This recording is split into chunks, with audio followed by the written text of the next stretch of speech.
لە مەرکەزیەت لەم ڕۆی هەرێمی کوردستان بۆ زیاتر خزمەتکردنی هاوڵاتیان گرنگە بە وتەی چالاکوانانی کۆمەڵی مەدەنی ئەویش بۆ باشتر بەڕێچوونی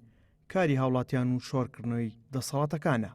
لای نوێنەری ڕێکخراوەکان و چالاکوانانی کۆمەڵی مەدەنی ڕاگەاندنی هەڵمەتی مەدەنیانەی ڕێکخراوەکەیان خستە ڕوو بە ئامانجی شۆڕکردنەوەی دەسەڵاتی ئیداری و دارایی و کۆکردنەوەی داهاتەکان لە پێناو زیاتر خزمەتکردنی خەڵکی. لە ڕێگای میدیاکانەوە ئەی پێیامە بگەینین بە پەرلەمانی کوردستان و دەسەڵات دارانی هەرێم کەوا دەسەڵاتی لا مەرکەزیەت بۆ ئەنجومەنە خۆجیەکان بۆ پارێزگاکان زۆر گرنگە واتە ئەمە ئەو قسەی ڕاستە هەر داهاتێکۆیەوە لە مەرکەزیەتە پرۆژه پێگرێ و چی پێگرێت چی پێکرێ دەسەڵاتە خۆجیەکانیش لا مەرکەزیەکانیش قوتی وایە نەبێ خود بڕای دەسەڵاتیوان لا نەبێ سەرفیکەن بۆ مەسەلەی خزمەتگوزاری بە مەسەلەی موچە بێ مەسەلەی بێ پێویستە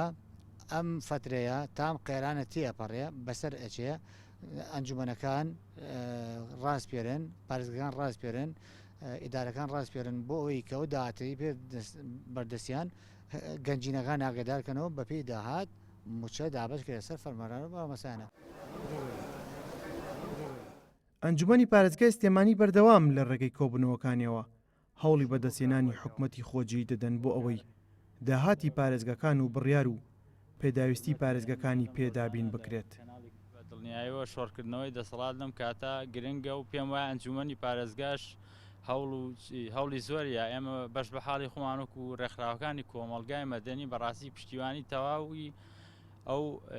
ئەوواکەین لەو ئەنجومەنی پارێزگا و لە هەر پارێزگایەک بتوانرێت دەسەڵاتەکان بۆ ناخۆی خۆی بەکاربێت. ژمارێک لە نوێنەری ڕێکخراو و چالاکوانان